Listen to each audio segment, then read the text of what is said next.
Hello, everyone. Welcome to the Red Steak. It's that time of the week where I go over my NFL predictions for this week. So let's get started off with Week 12 with the Thursday Night Football game tonight between the Steelers, or 3.5-point favorites, and the Browns. Since the Steelers played a tough physical game against their arch rivals, Baltimore, last week, and they have to go on the road on a short week for another divisional matchup, I can see this potentially being a closer game than it should be. Um, However, while Browns quarterback James Winston has had no turnovers in 2 of the 3 starts he's had this season, I feel the Steelers defense can force enough big plays to where they end up winning the game.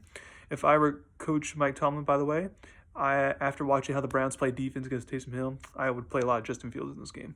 Have him run the ball a lot. I have the Steelers winning 20-16. Next on Sunday, you get the Buccaneers, or 6-point favorites, versus the New York Giants. Tommy DeVito is now the quarterback for the Giants and in the Daniel Jones era for the foreseeable future. Can he provide a spark? A lot of people assume since Brian Dable's a good coach that the Giants will just keep him for next year. But I don't think he feels that way since most of the games are close, and I still feel like he's truly trying to get as much wins as possible to make the case next year that with just a different quarterback, it'll be the solution to all their problems. I think they will play hard, but Tampa's offense, especially since star wide receiver Mike Evans might be back, I think that'll just be too hard to stop. So I have Tampa Bay winning 24-20. Next, you get the Chiefs are 10.5-point favorites versus the Panthers. The Panthers are coming off a bye week, which helps a little, but I doubt the Panthers' offense is going to have an answer for the elite Chiefs defense who got embarrassed last week by Buffalo. As long as the Chiefs' offense is competent, and it should be since Carolina's defense nothing to write home about, then the Chiefs should get back in the win column. Since the Chiefs don't blow out anyone, I'm not sure if they cover the spread or not, but I have them winning 23-13. Next, we got the Cowboys versus the Commanders, or 10-point favorites.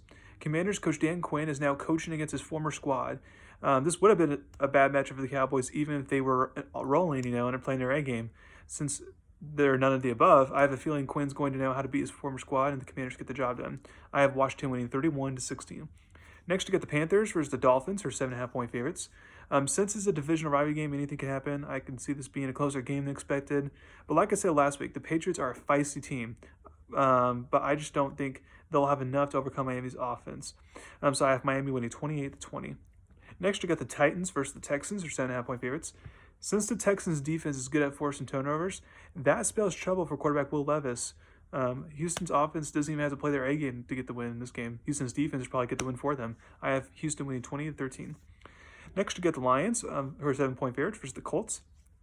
I know the Colts offense looked sharp last week, but I need to see if Colts quarterback Anthony Richardson could put back-to-back good performances together, because in the past, that's never been assumed since he's inconsistent. Even if the Colts offense does play well this game, I don't see how the Colts defense contains the Lions. Therefore, Detroit should win this game. It's just a matter of by how much. I have Detroit winning 34-20. Vikings, 3.5-point favorites versus the Bears. I like this game as my upset alert of the week. The Bears, with a new play caller on offense, looked better, and maybe they just keep their momentum going. And if that's the case, then that spells trouble for the Vikings. Also, for the Vikings, their offense is not playing good like it was at the beginning of the season. That makes sense. At the beginning of the season, they were scoring a lot of points, they were rolling, but now it's just kind of, it is what it is. Since the Bears have a really good defense, as long as they don't make critical mistakes like they did in the Hail Mary game and stuff like that, then I have a feeling that this could go Chicago's way. I have Chicago winning 20-17. Next, you get the Broncos, or 6-point favorites versus the Raiders. The Broncos are coming off a big game, so I can see them coming back down to earth a little bit, especially since they're playing a divisional rival on the road, and the Raiders, despite the lack of talent, do play hard.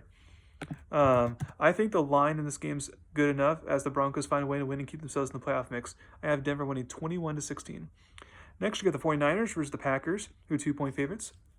Since the 49ers are win or lose are probably sloppy, since the 49ers win or lose are sloppy this year, it's hard for me to imagine for them to go on the road in a cold environment now and get the win, especially since the special teams are not trustworthy. The only way I see the 49ers winning is by taking advantage of the fact that Packers quarterback Jordan Love has thrown at least one interception, if not more, in every single game this season. I would take the Packers to put another dent in the 49ers playoff hopes. I have Green Bay winning 23-20. Next, you get the Cardinals, who are 1-point favorites versus the Seahawks. Seattle's coming off a major high, beating a divisional rival, which in the last few years, Seattle rarely beats San Francisco, so it was a huge win for them. However, I can see this game being kind of a letdown. Seattle has struggled at home all season for some reason. They play a hot Arizona team, who's coming off a bye week, no less. And I'll take Arizona to keep their division lead. I have Arizona winning 22-20. Next, we got Sunday Night Football. You got the Eagles, 2.5-point favorites versus the Rams. This is another upset alert game for me. This is a big game for the Rams to try to either overtake Arizona or just stay on path with them. The Eagles are coming in with a long winning streak, so the Rams will have to play their best football to get the upset. For the Rams, the task is clear. If they can just not stop, but contain Saquon Barkley, then they have a good shot to win. Since the Rams looked bad in their last primetime game 2 weeks ago, I think Coach Sean McVay will have this group ready to go, and they'll find a way to get the huge win. I have the Rams winning 27-24. And then for Monday Night Football, you got the Ravens for 3-point favorites versus the Chargers. The Harbaugh brothers coach against each other once again, just like they did in the Super Bowl in the past. We all know how that went. This should be a really good game. Since the Ravens quarterback Lamar Jackson had a bad game last week, I expect him to bounce back, especially since a top-tier quarterback can have success against the Chargers defense. As evidence, Joe Burrow torched them in the second half last week. I feel the Chargers lack a playmakers on offense specifically will be the difference in this game. And like the Super Bowl, John beats Jim in this case. I have Baltimore winning 27-24.